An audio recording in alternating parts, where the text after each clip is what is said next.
Good morning, and thanks once again for joining me and going through the book of our passage in Philippians as we continue to discuss the issue of anxiety. This is the second lesson of five. So we are going to be moving into the next part of this passage in Philippians chapter 4. So if you want to turn to Philippians chapter 4 now, you can go and get your Bibles and do that. I was thinking on this issue of anxiety, it's not really fair because, in my life, I've had to deal with quite a bit of anxiety. Being a Bruins fan, my team is consistently in the playoffs. Very often makes a very deep run in the playoffs. We're very often in the Stanley Cup Finals, which can cause a great deal of stress and anxiety. And I understand how probably many of you don't know what this is like. Leafs fans, Flames fans, Oilers fans, and so on. So I apologize for that. I've been trying to convince you maybe to come over to the Bruins, but now I think I'm starting to understand why you're unwilling to do that, and it's because you don't want the burden of that stress and anxiety in your life. And I guess I can understand that. But remember, last week we talked about the idea that we don't need to only seek out ways to avoid stress, but we need to find ways to be courageous and push through some of the stresses and anxieties in our lives. So I'll let you think about that as we go into the next part of this lesson. All right, last week we focused on Philippians 4, starting at verse 4, and we had the idea of rejoicing in the Lord, and we had discussed how the idea of rejoicing in the Lord was not meant to be purely emotional. Rejoicing in the Lord was supposed to be our cue to remember God's sovereignty in world events. That it was supposed to bring us back and have us rest in the knowledge that God is in control. So rejoicing in the Lord, remembering who God is, the plan He has for us, and the control He has in the world. The idea that He has foreseen all of the events that are taking place and are going to take place, and we can rest in the knowledge that He has a plan for each one of us and a plan for this world that we're living in. The next part that we're going to discuss is in Philippians 4, verse 5. So I'm going to read verses 4 as a review and verse 5, and then we'll start discussing the implications of this next part of the passage. So Philippians chapter 4, starting at verse 4. Rejoice in the Lord always. Again I will say rejoice. Let your reasonableness be known to everyone. The Lord is at hand. So I'm reading this passage out of the English Standard Version, but this word, and they use this word reasonableness, which I think probably most of us are familiar with the NIV version, which uses the word gentleness, and this has been translated a number of different ways: reasonableness, gentleness, graciousness, moderation. All of these different types of ideas have been that Greek word has been translated into a variety of different words. So if we look at some of the things that some of the terms that have been used to describe this passage, what does it all mean? Well, I think that when we read the NIV and we see the word gentleness, it instantly conjures up in our minds somebody who is obviously very gracious to the people around them, somebody who doesn't get upset, somebody who is. I think sometimes we get the idea of somebody who is timid, and I don't think that's the message that Paul is trying to get across in this passage. He's trying to get across the idea that we need to make sure that when we're dealing with stress and anxiety, that we rest on God's sovereignty and we don't have a purely emotional reaction. So we're supposed to assess the situation, and we're supposed to be gentle, reasonable.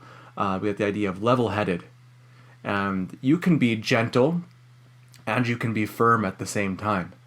And so I don't want you to think somebody who is timid. I want you to think somebody who is level-headed, somebody who is reasonable, somebody that doesn't act out in emotion. And I think that most of us can probably think of a time in our lives when we've dealt with stress and anxiety, or maybe with somebody that we're close to, and they deal with stress and anxiety, we see a purely emotional reaction, and it's something that they fall back on over and over again. Maybe it's something that you find yourself consistently falling back on, this idea of an emotional reaction to the stress and anxiety that you're dealing with. And that's what Paul is trying to warn against. He doesn't want us to act out in violence or despair. He wants us to be reasonable and level-headed. And let's look at for a moment at the example of Paul, which is the same thing that we did last week. We looked at Paul's example as well. So turn back to 2 Corinthians. Turn back to 2 Corinthians. We're going to be in chapter 11, verses 24 to 28. So 2 Corinthians chapter 11, 24 to 28 says, 5 times I received at the hands of the Jews the 40 lashes less 1. 3 times I was beaten with rods. Once I was stoned. 3 times I was shipwrecked. A night and a day I was adrift at sea.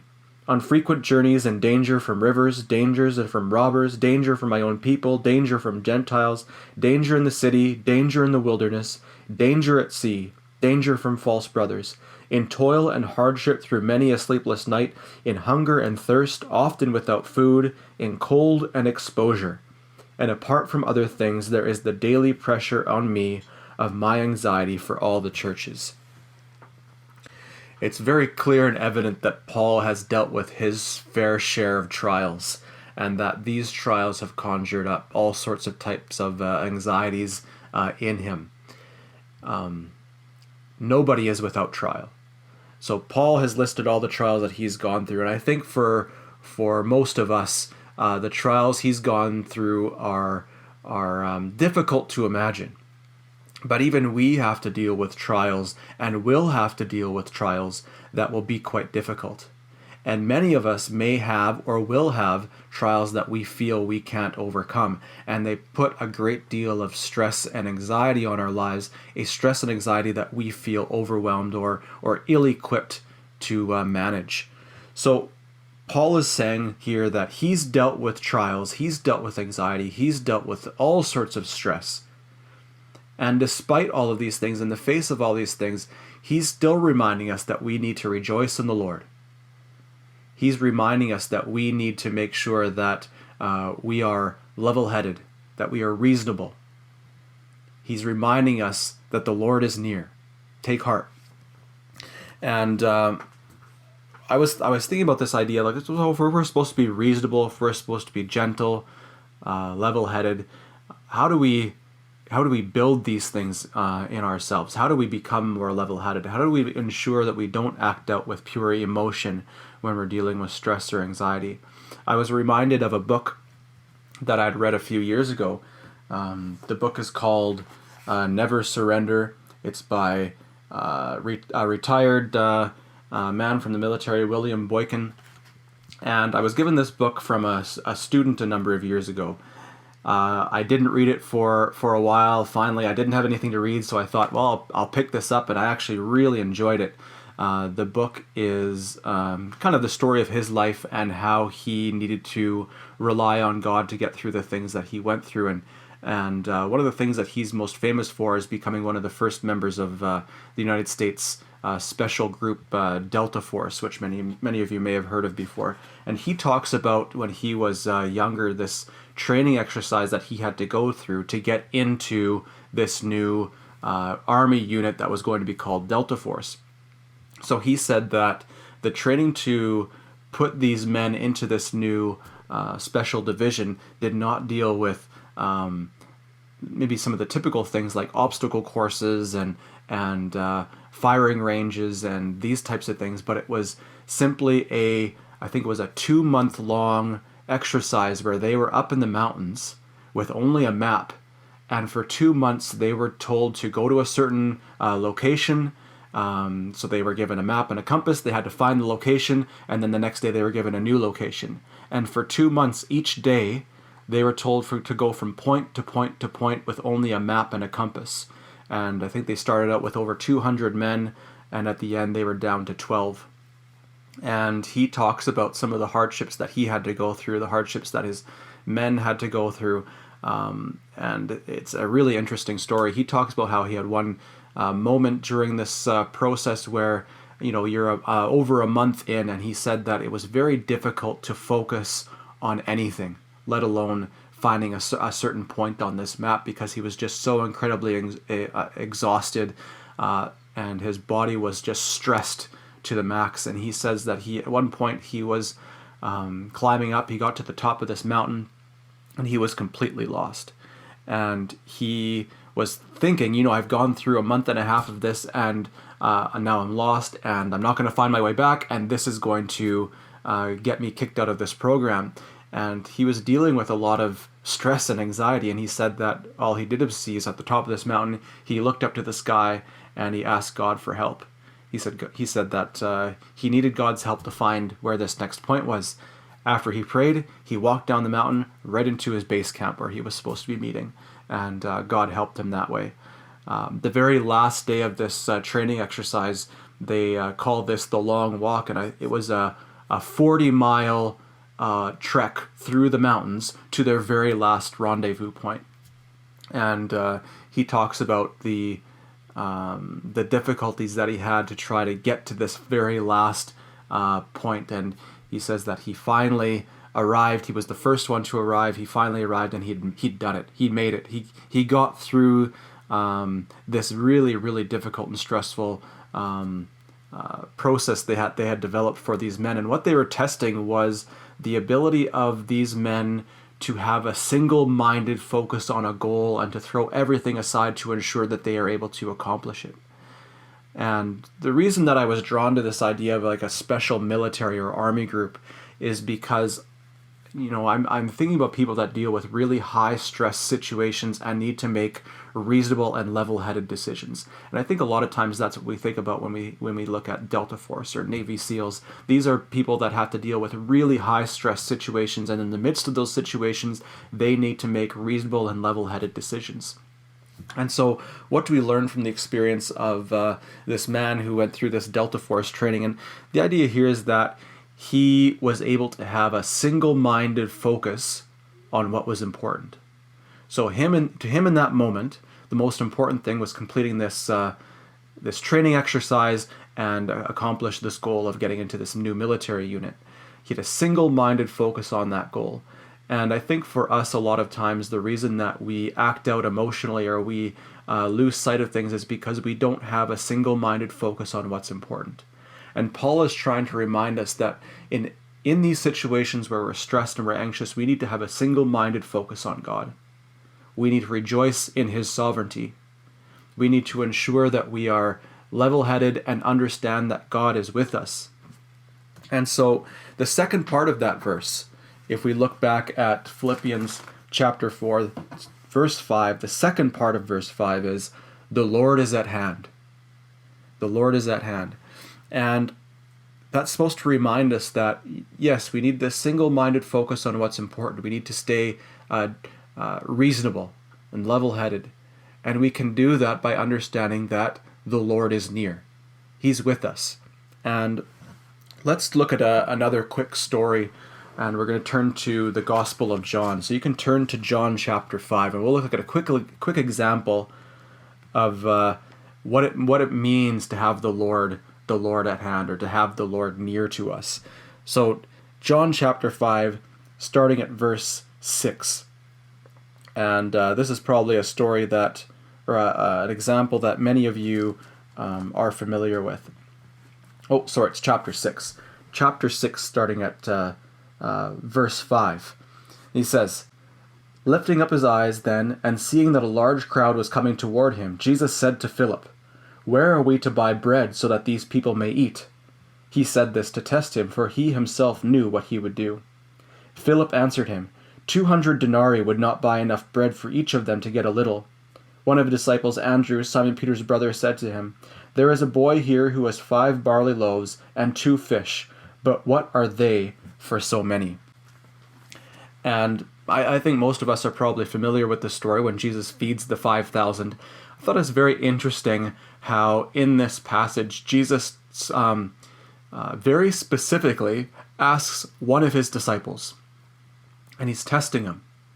And they're dealing with a really high stress situation. They've come to this place. There's thousands of people there to listen to Jesus, and Jesus and the disciples obviously feel a sense of responsibility for these people. And what are they going to do about feeding them?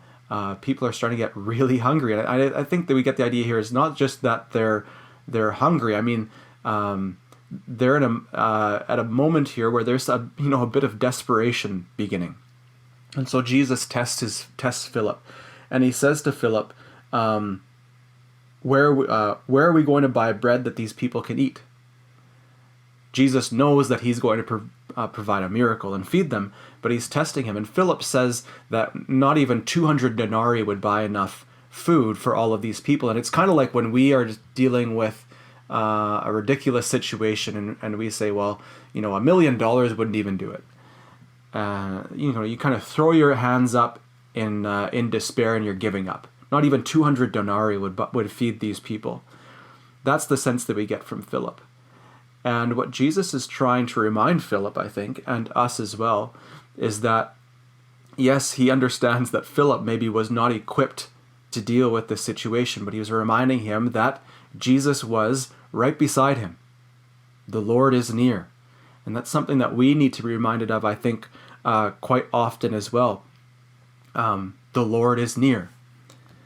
So I think probably many of us have at some point in our lives taken some kind of like those personality test or quiz, and it has us list maybe some of the things that we're good at, some of the things that we struggle with, and it comes up with this list of who we are and what we're good at and these types of things. But I think often we're faced with tasks that feel overwhelming to us because we look at this list of skills and abilities that we have, experiences that we have, and we say, like Philip, no, I'm not equipped for this. I need to throw my hands up and give up because I'm not equipped for this. But what if we take to heart what Paul says in Philippians, that the Lord is near? That instead of when we list our skills and our abilities, our attributes, the experiences that have made us who we are, instead of looking solely at those things, we also in that column add all of the things that God provides, all of the things that God has provided to us, all of the skills and abilities and attributes of God. We add those into the list because he's there to walk beside us. And if that's the case, who are we to say that any situation is going to overwhelm us? If we remember John 16:33, we are reminded, Jesus says, "Take heart, I have overcome the world." So if we have someone like that in our corner, who are we to throw our hands up in despair and act on emotion? We can assess the situation. We can take a minute to pause. We can think about the things that we've been equipped with to deal with every situation, how God is going to provide for us, and then deal with the things that are causing us those stresses and those anxieties. I think other times that we feel overwhelmed because we simply pick something up that causes us stress that we didn't need to pick up in the first place. We've lost sight of what's important. We're picking things up that are causing all sorts of stress and anxiety in our lives. We didn't need to pick them up in the first place. They weren't important. And we need to reassess what is in fact important. So if we look back at verse 5, what are some of the things we need to be reminded of? Well, what kinds of stresses and anxieties have you picked up that you need to throw away? It's been revealed to you that maybe you've lost sight of the goal. That single-minded focus isn't there. So let's refocus. Let's be more single-minded on what's important and throw away some of those things that maybe are causing us stress that we don't need to deal with. What types of anxiety are you dealing with that reveal that you've lost focus? And then lastly, in what areas do you need to remind yourself that the Lord is near? In what areas do you feel overwhelmed by the stress and the anxiety that you've been dealing with, and you need to be reminded that the Lord is near and he's there to help equip me for the situations that I find myself in? And constantly we get this idea, just like last week, the first thing we need to do when we feel stressed or we feel anxious is go to God, because the Lord is near. So thanks once again for joining me in the discussion of this passage in Philippians, and we'll see you again next week. Thanks.